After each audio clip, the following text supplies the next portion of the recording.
Jake Morrison wiped the sweat from his forehead as he checked his scanner one more time. The jungle planet of Kepler 442b was hot and humid, making his military gear stick to his skin. He had been walking through the thick green forest for 3 hours, marking locations that might be good for human settlements. The trees here were massive, some reaching over 200 feet tall, and their leaves blocked most of the sunlight from reaching the ground. "Jake, you getting anything on your end?" Lisa Shang's voice crackled through his radio. She was about half a mile to his east, running communication tests and checking for any signs of intelligent life. So far, they had found nothing but plants and small animals. "Nothing much," Jake replied, pushing through a wall of thick vines. "Just more trees and some bird-like creatures. What about you, Kevin?" Dr. Kevin Ross was the team scientist, focusing on studying any new life forms they might find. He was a quarter-mile south of Jake's position, collecting samples and taking readings. "I'm finding some interesting plant life, but nothing dangerous. The biggest animal I've seen so far is about the size of a house cat," Jake nodded to himself. This was supposed to be a routine mission. Their ship, the exploration vessel Horizon, had dropped them off 3 days ago to survey the planet. The initial scans from orbit showed no signs of large predators or intelligent life. It seemed like a perfect place for humans to build a new colony. The jungle was beautiful in its own way. Strange flowers and bright colors hung from the trees, and the air smelled sweet. Jake had been on many planets during his 10 years as a colonial marine, but this one felt peaceful. Maybe too peaceful. Jake's scanner beeped suddenly. He stopped walking and looked at the small screen. There were large life signs moving toward him from the north, very large. The readings showed creatures that were much bigger than anything they had detected from space. "Lisa, Kevin, I'm getting some weird readings here," Jake said into his radio. "Large life forms, maybe 3 or 4 of them, heading my way." "How large?" Lisa asked. Jake checked the scanner again. The readings were getting stronger. "Really? Large. Bigger than anything we've seen on this planet. You guys need to move to the backup meeting point right now." "Jake, what's going on?" Kevin's voice sounded worried. Before Jake could answer, he heard it. A sound like nothing he had ever heard before. It was deep and loud, somewhere between a roar and a growl. It made the hair on the back of his neck stand up. The sound came from the direction his scanner was pointing. Jake grabbed his rifle and started moving toward a large rock formation about 50 yards away. The sound came again, closer this time.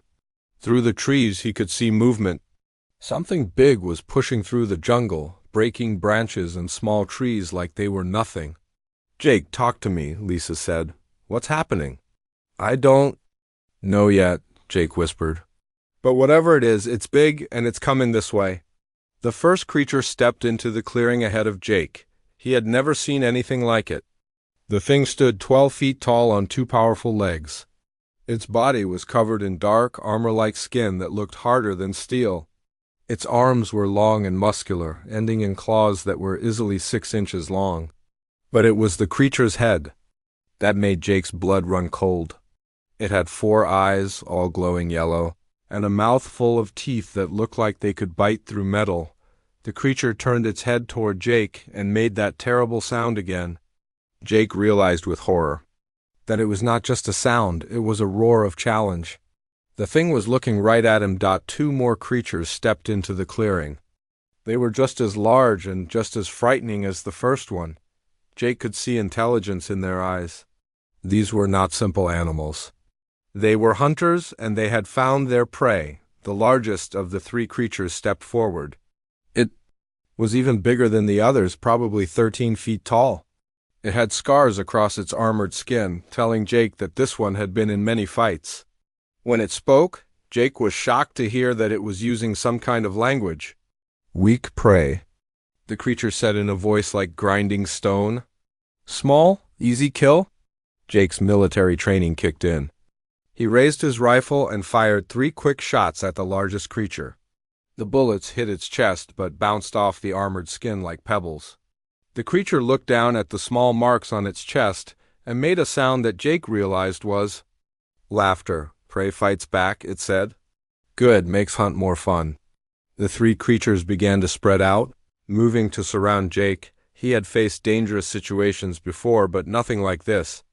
These things were not just strong and fast, they were smart.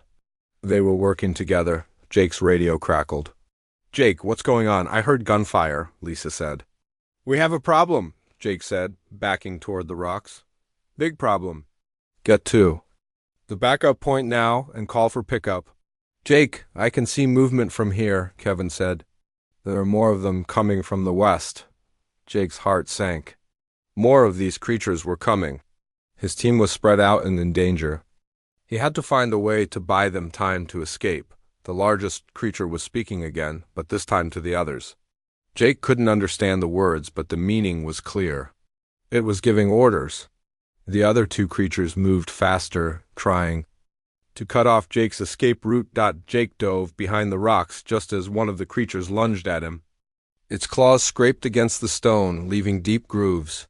Jake rolled to the side and came up running. He had to get to higher ground where he could see what he was dealing with. Behind him, he could hear the creatures crashing through the jungle. They were fast, much faster than something that size should be. Jake's scanner showed more life signs converging on his position. At least 6 more creatures were coming from different directions. "Lisa, how's that evacuation call going?" Jake asked as he climbed up a steep hill. "I'm trying, but there's interference," Lisa replied. "Something is blocking my signal." Jake reached the top of the hill and looked back. The creatures were spreading out through the jungle below him, moving with purpose. They were not just hunting him randomly. They had a plan. The largest creature looked up at Jake and made that terrible roar again.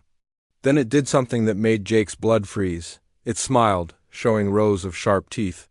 The thing was enjoying this. "Prey climbs high," the creature called out. "Good, fall will hurt more." Jake realized that these creatures had been hunting for a long time. They had experience with prey that tried to escape. They knew all the tricks that frightened animals would try. But Jake was not just any prey.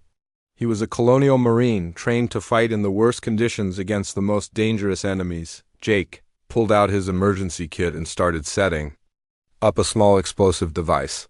If these creatures wanted to hunt him, he would make sure they remembered this hunt for the rest of their lives. The sound of breaking branches came from below. The creatures were climbing the hill. Jake finished setting up his trap and moved to a new position. He had bought his team some time, but he knew this was just the beginning. Whatever these creatures were, they were unlike anything humans had ever encountered. Jake looked at his scanner one more time. The readings showed that even more creatures were coming from all directions. His team was trapped on a planet with the most dangerous predators he had ever seen. But Jake Morrison was not the kind of man who gave up easily. If these creatures wanted a fight, he would give them one they would never forget. Jake's explosive device went off with a loud bang that echoed through the jungle. The blast sent rocks and dirt flying in all directions. One of the creatures climbing the hill let out a roar of pain and anger.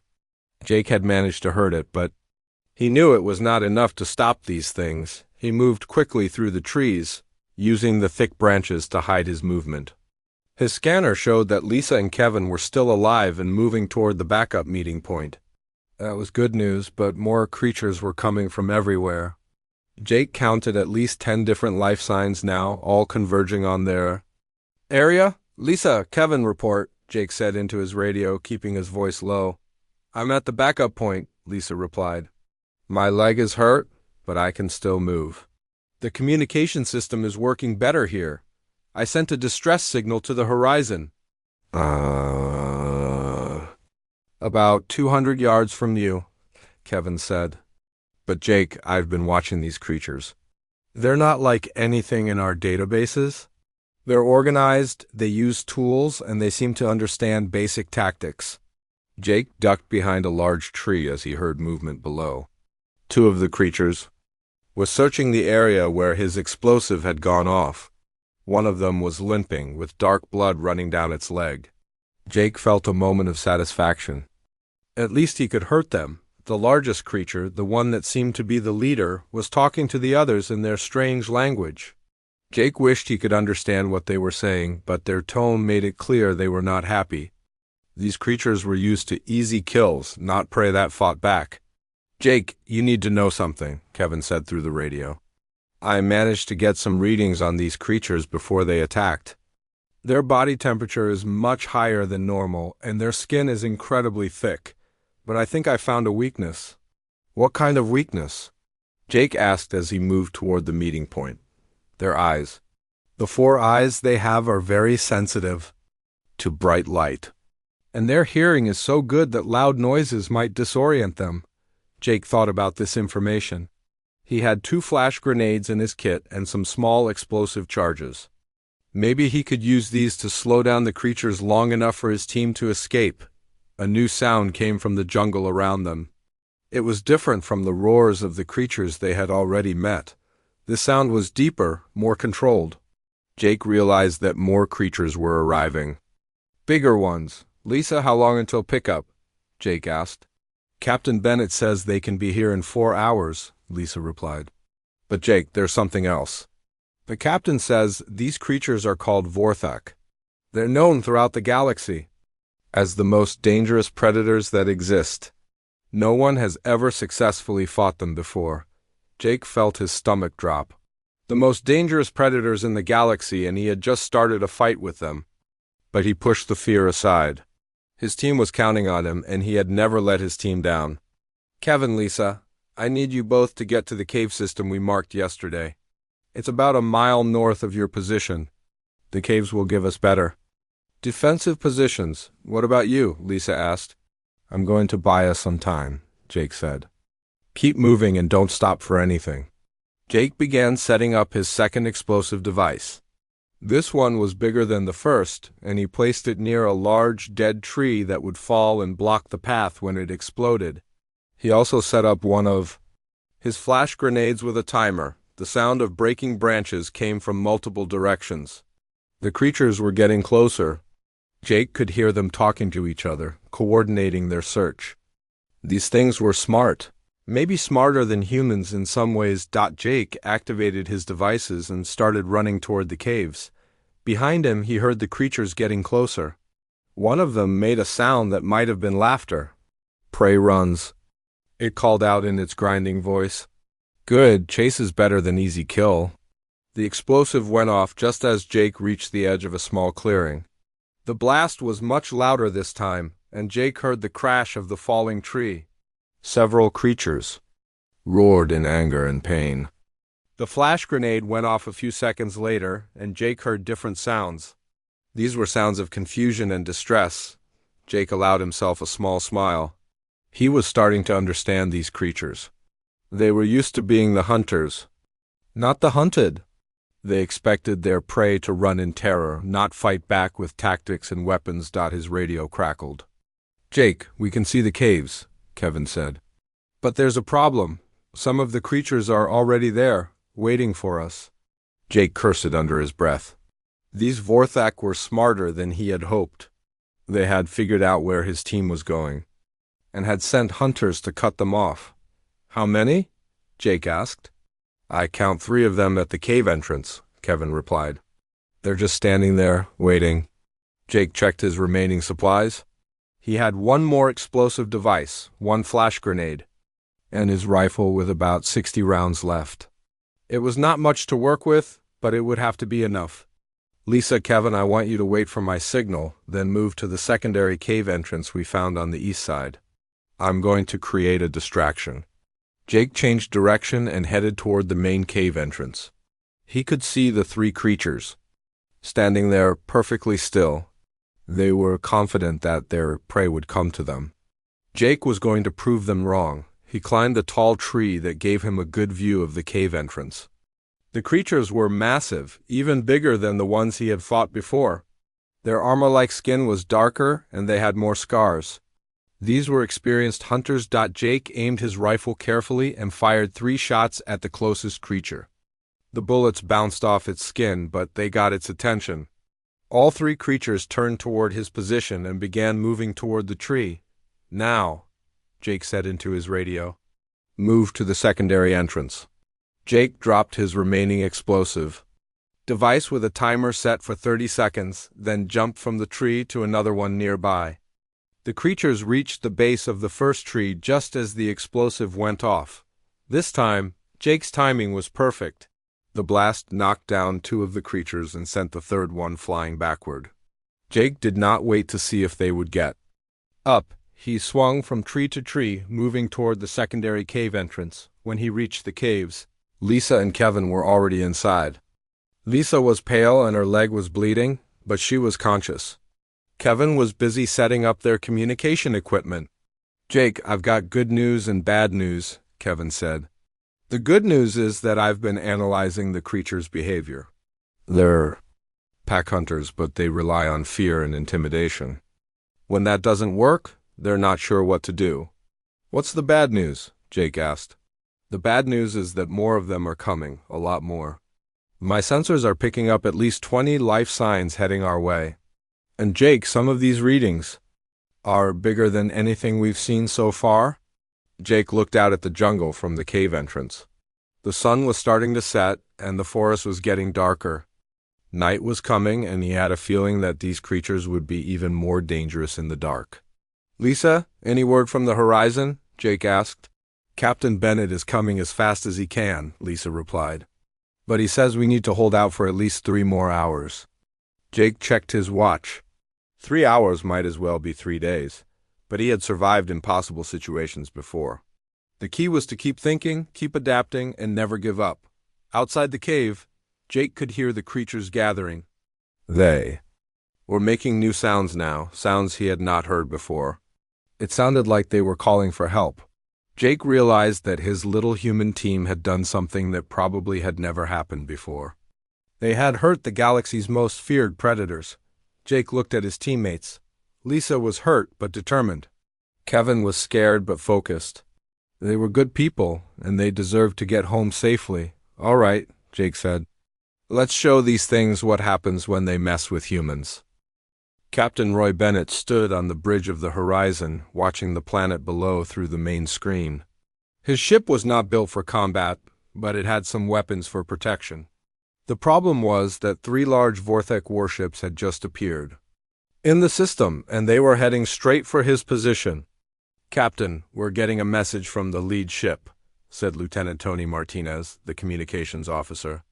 "Put it on screen," Bennett replied. The image that appeared made everyone on the bridge step back. The creature on the screen was enormous, even bigger than the ones Jake had described. Its 4 yellow eyes glowed with anger, and its voice was like thunder. "Human vessel," the creature said. "You will surrender your people on the planet's surface. They have killed Vorthek hunters. This crime will be punished." Bennett straightened his shoulders. "I am Captain Roy Bennett of the human exploration vessel Horizon. My people are conducting a legal survey mission on an uninhabited planet. We will not surrender them to anyone." The Vorthek leader made a sound that might have been laughter. "Uninhabited? This planet belongs to the Vorthek Empire. Your people are trespassing and will be eliminated." "The hell they will," Bennett said. And cut the transmission. He turned to his weapons officer.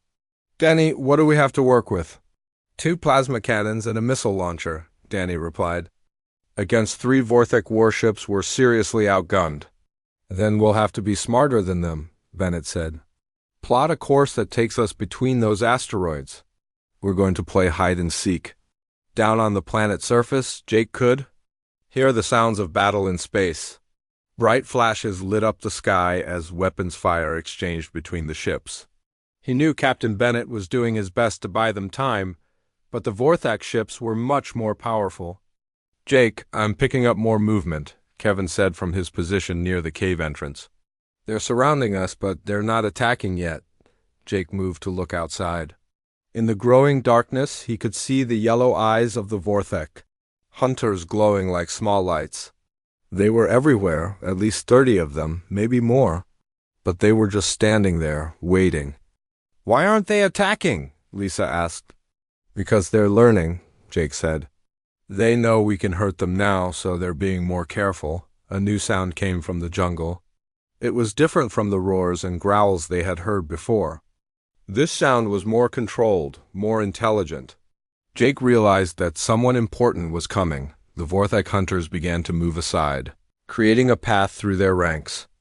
A figure emerged from the darkness that was even more frightening than the others. This creature was huge, probably 15 feet tall, and covered in scars from countless battles. Its armor-like skin was darker than the others, and its 4 eyes burned with cold intelligence. "I am Vekmur," the creature said in perfect English. "I am the greatest hunter in the Vorthak Empire. I have killed prey on 1,000 worlds. You will surrender now, or your deaths will be very painful." Jake stepped forward, his rifle ready. "I'm Jake Morrison, Colonial Marine.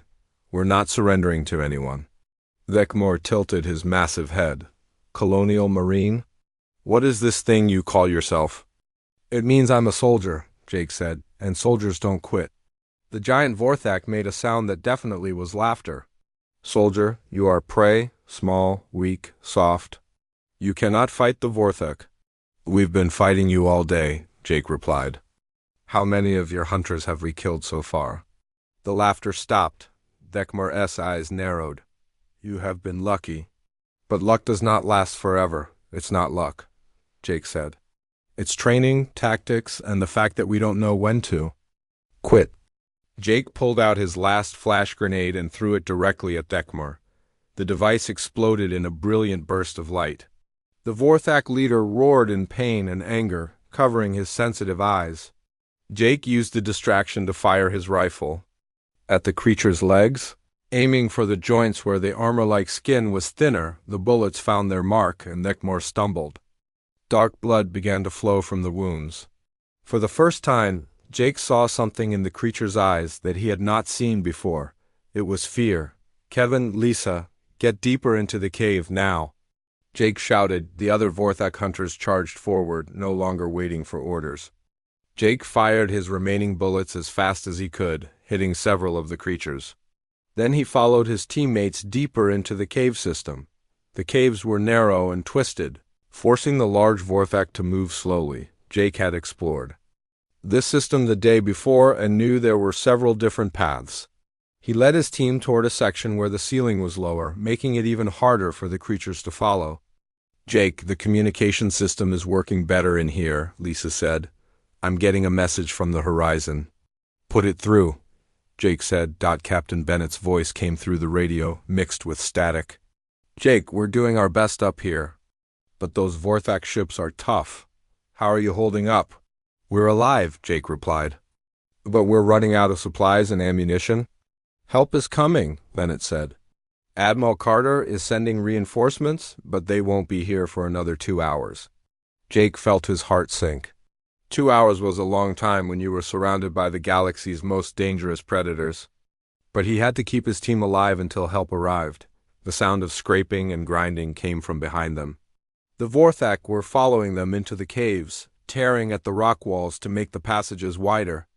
Jake realized they could not hide forever. "Kevin, you said their hearing was very sensitive, right?"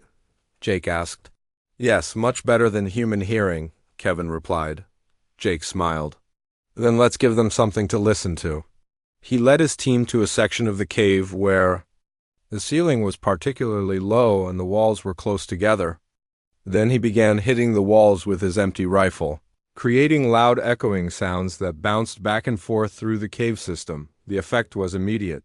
The Vorthak hunters behind them began making sounds of pain and confusion. The echoing noise was hurting their sensitive ears, making it hard for them to track their prey. "That's brilliant," Kevin said. "But what do we do when they figure out what we're doing?" "We keep moving and we keep thinking," Jake replied. "That's what humans do." They moved deeper into the caves, using the echoing sounds to mask their movement. Jake found a section where the cave split into 3 different paths. He had his team take the middle path while he quickly set up traps in the other 2 using rocks and loose cave debris. When the Vorthak hunters reached the split, they divided into 3 groups.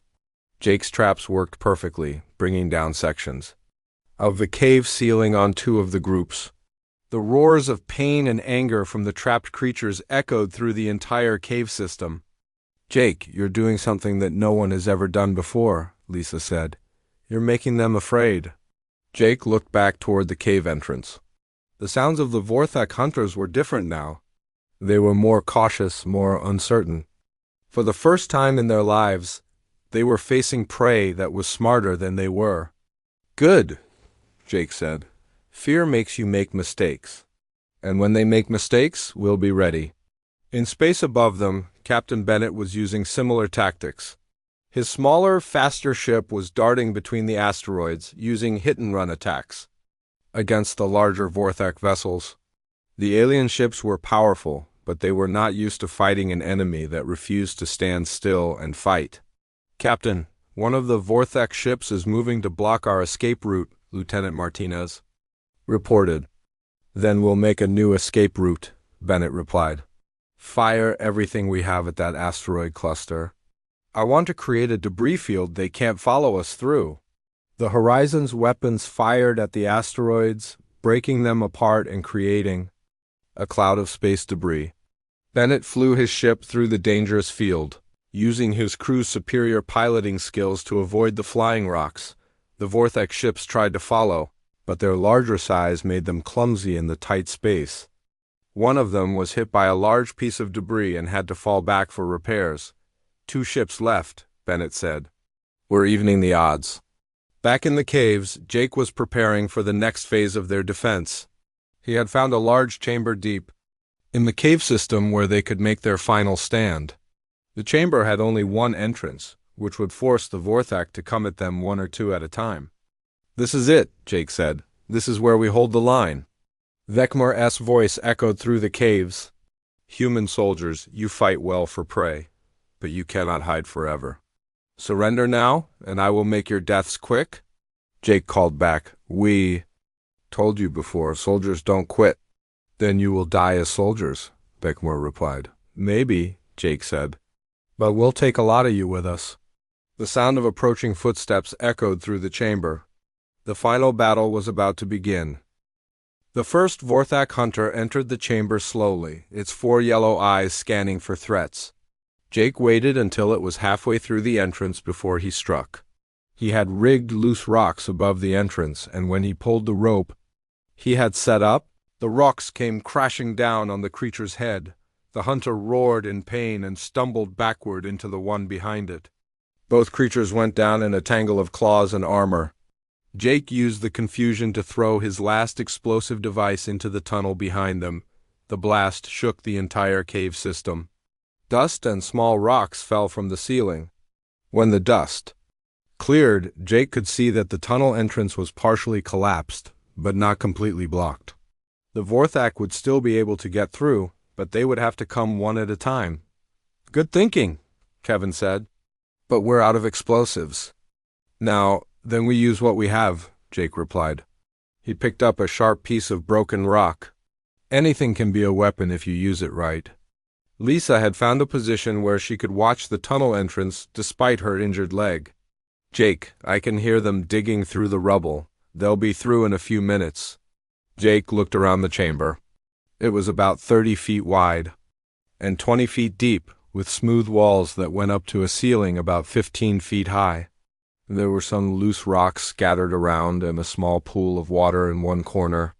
Not much to work with, but Jake had learned to make the best of bad situations. Kevin, can you tell me anything else about these creatures that might help? Jake asked. Kevin thought for a moment. Their armor is tough, but I noticed that the joints move differently when they're tired or hurt. And Jake, I think they're not used to fighting for a long time. They're built for quick kills, not extended battles. Jake smiled. Then we make this take as long as possible. The sound of scraping rock came from the tunnel. The first Vorthak hunter squeezed through the partially blocked entrance. It was Vekmar himself, and he looked angry. His massive form filled most of the tunnel opening. Clever prey, Vekmar said, brushing dust off his dark armor. But your tricks are finished. Now you face a true hunter. Bring it on, Jake said, raising his makeshift rock weapon. Vekmar laughed and charged forward. Jake dove to the side at the last second, and the massive creature slammed into the cave wall where Jake had been standing. Cracks appeared in the rock from the impact. Jake swung his rock weapon at Dekmar's leg joint, the same spot he had shot earlier. The creature roared and spun around, its claws whistling through the air where Jake's head had been. "You cannot run forever, little prey," Dekmar snarled. "I'm not running," Jake replied. "I'm fighting." Jake grabbed a handful of loose dirt and threw it at Dekmar's eyes. The creature blinked and shook its head, momentarily blinded. Jake used the opportunity to strike again, this time hitting the creature's other leg. Dekmar was getting slower. The wounds Jake had inflicted were taking their toll, and the big creature was breathing harder. Kevin had been right. The Vorthak were not built for long fights. Meanwhile, in space above the planet, Captain Bennett was having similar success. His ship darted between the remaining two Vorthak warships, firing quick bursts before moving to a new position. The alien ships were powerful, but they were too slow to catch the nimble human vessel. "Captain, the lead Vorthak ship is showing damage," reported Danny from the weapons station. "Their shields are weakening." "Good," Bennett said. "Keep hitting them with everything we have. Don't give them time to repair." One of the Vorthak ships fired a massive energy beam that barely missed the horizon.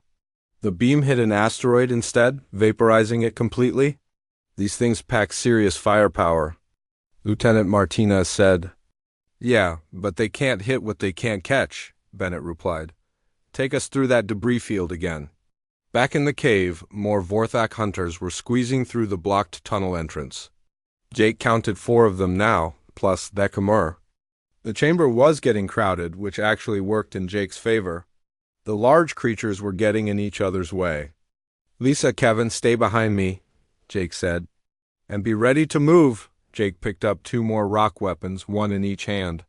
When the nearest Vorthak hunter lunged at him, Jake threw both rocks at its face.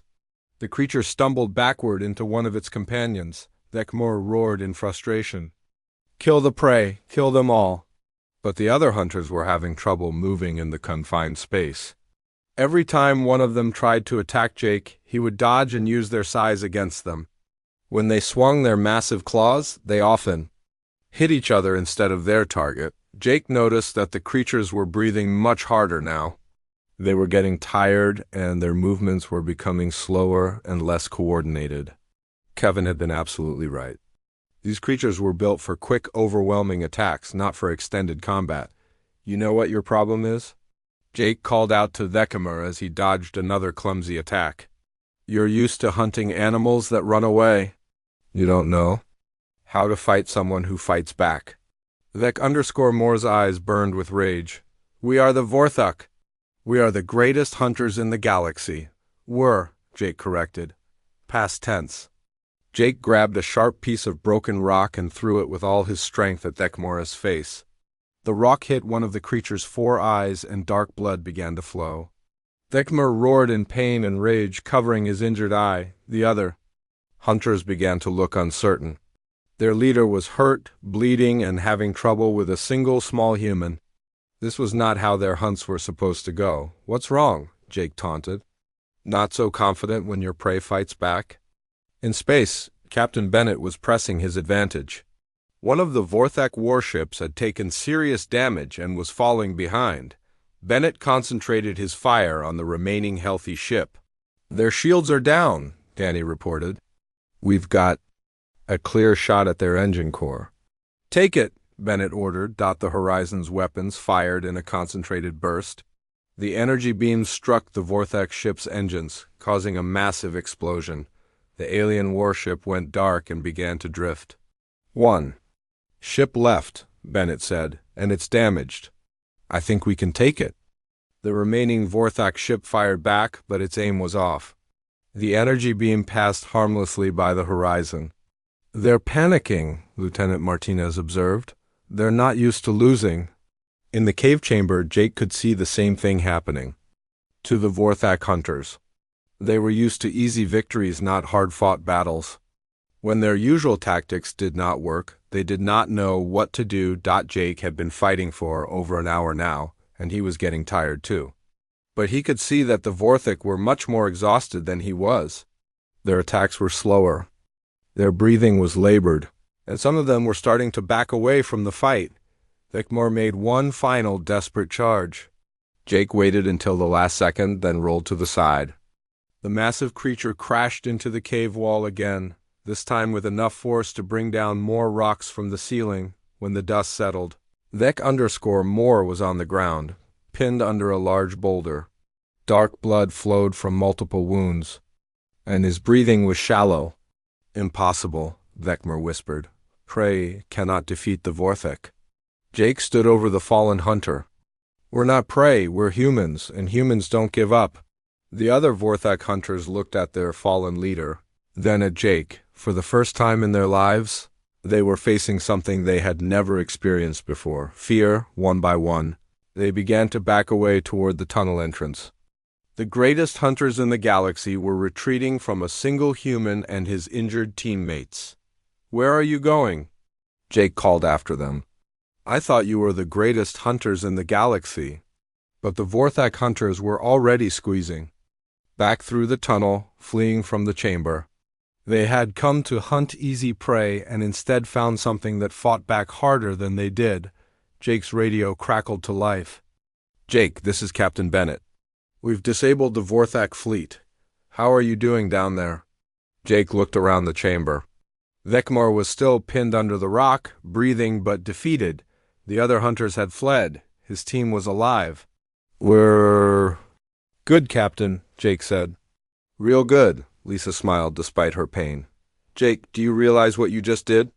You defeated the most feared hunters in the galaxy." Jake shrugged. They picked a fight with the wrong species. Kevin was staring at the fallen Thec_Moore in amazement. "This is going to change everything. When word gets out that humans defeated the Vorthek, the entire galaxy is going to take notice." Jake nodded. He had a feeling that this was just the beginning. Humanity had just announced its presence to the galaxy in a big way. Outside the cave, the jungle had grown quiet. The remaining Vorthek hunters were retreating through the forest, carrying news that would shake their empire to its core. The galaxy's most feared predators had met their match. Jake helped Lisa to her feet. "Come on, let's get out of these caves. I think our ride is here." 3 months after the battle on Kepler 442b, Jake Morrison stood on the observation deck of the human space station Omega Base, watching ships from dozens of different alien species arriving for the first Galactic Freedom Council meeting. He still could not believe how much had changed since that day in the jungle. The news of humanity's victory over the Vorthek had spread across the galaxy faster than anyone had expected. Within weeks, species that had been enslaved by the Vorthek for centuries began to rebel. The mighty Vorthek Empire, which had dominated the galaxy for thousands of years, was crumbling. "Jake, are you ready for this?" asked Admiral Helen Carter as she joined him at the viewing window. She had arrived the day before to oversee the historic meeting. "I'm not sure anyone could be ready for this," Jake replied. 6 months ago, I was just a Marine doing routine surveys. Now they're calling me the man who changed the galaxy." Admiral Carter smiled. "You and your team did more than just survive, Jake. You showed the galaxy that the Vorthek could be beaten." "That changed everything." Through the window, Jake could see a massive ship approaching the station. It was sleek and silver, unlike anything he had seen before. "Who's that?" he asked. "The Zilani Republic," Admiral Carter replied. "They were one of the first species to break free from Vorthek control after word of your victory reached them. They want to thank you personally." Jake shook his head. "I was just doing my job, protecting my team. Sometimes doing your job changes." "The course of history," Admiral Carter said. Jake's thoughts drifted back to his teammates. Lisa Chang had recovered from her injuries and had been promoted to lieutenant commander. She was now in charge of establishing communication protocols with the newly freed alien species. Kevin Ross had become famous throughout the galaxy for his research on Vorthek biology and tactics. His work was helping other species defend themselves against any remaining Vorthek hunters. Captain Roy Bennett had been promoted to admiral and was now commanding the new human defense fleet. His tactics during the space battle had impressed military leaders from across the galaxy, and several alien species had asked him to help train their own pilots.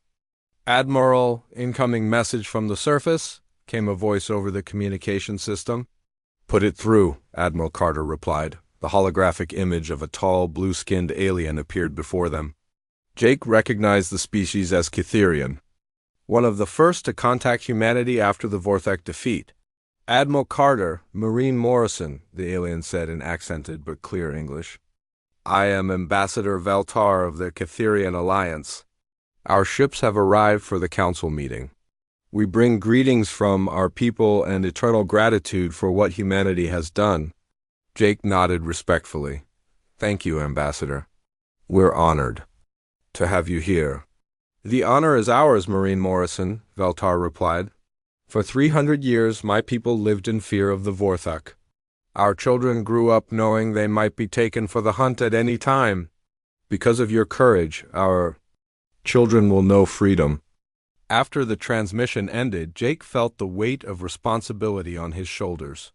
So many species were looking to humanity for leadership now. It was both inspiring and terrifying. Jake, there's something else you should know, Admiral Carter said. We've received a request for a meeting from an unexpected source. Who? Jake asked. The Vorthek themselves. What's left of their government wants to negotiate. Jake was surprised. They want to surrender? Not exactly, Admiral Carter replied. Their empire is falling apart, but some of their leaders want to find a new way forward. They're requesting to speak with you specifically. Jake thought about Thekmor, who had survived his injuries and was now being held in a human medical facility. The former legendary hunter had been quiet and thoughtful during his recovery, very different from the aggressive predator who had attacked them in the caves. What do you think I should do? Jake asked.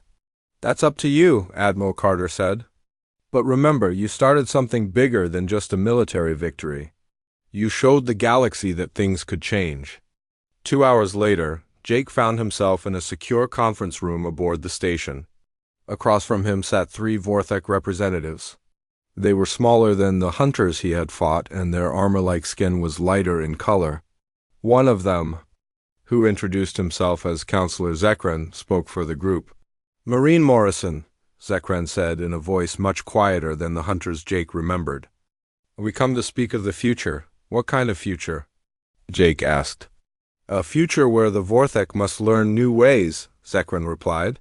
For thousands of years, we believed that strength came only from being the greatest predators. We thought that other species existed only to be hunted. You have shown us that this belief was wrong.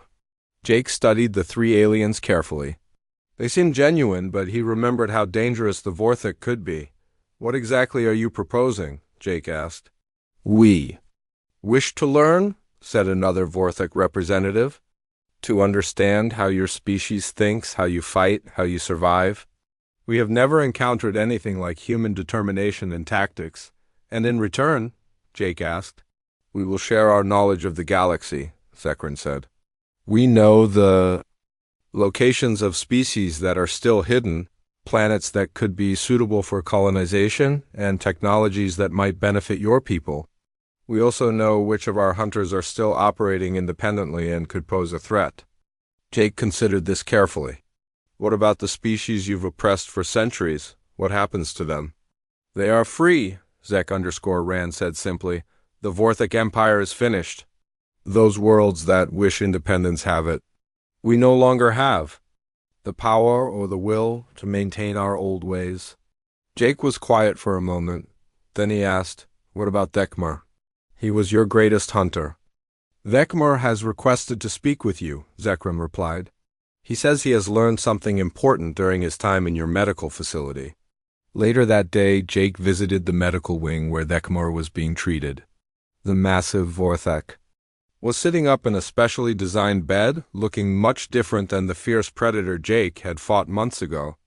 Marine Morrison, Thekmor said when Jake entered. You have come?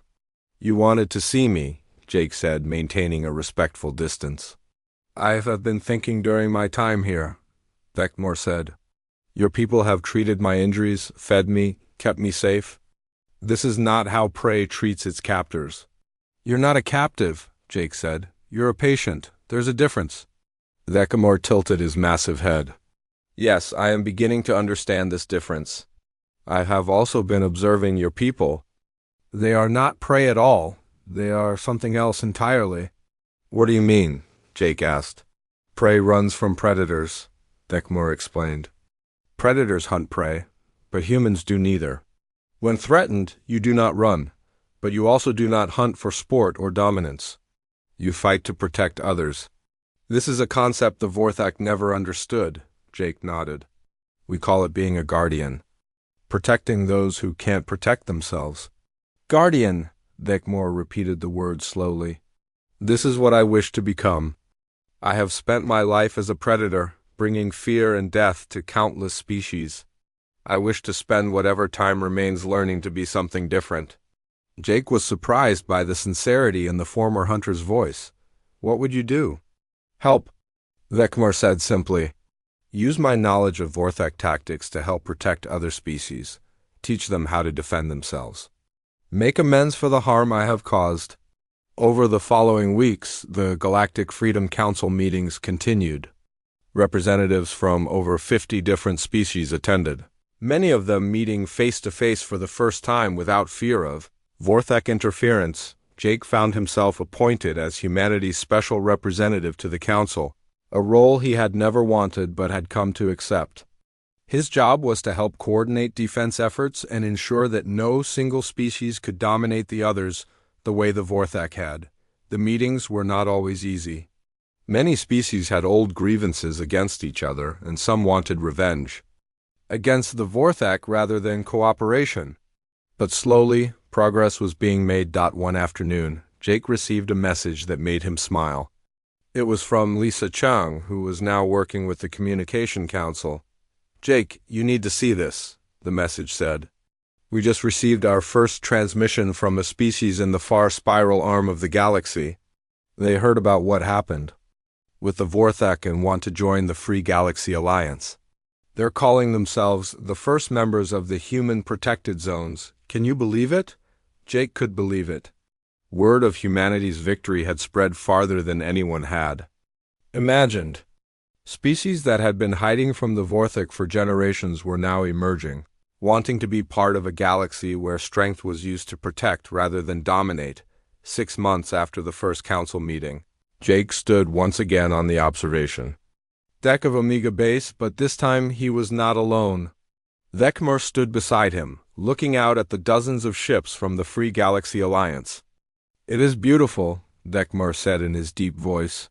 So many different species working together instead of fearing each other. It's not perfect, Jake said. There are still problems, still conflicts to resolve.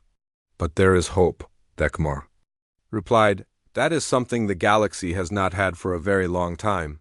Jake nodded. Hope is a powerful thing. As they watched, a new ship appeared in the distance.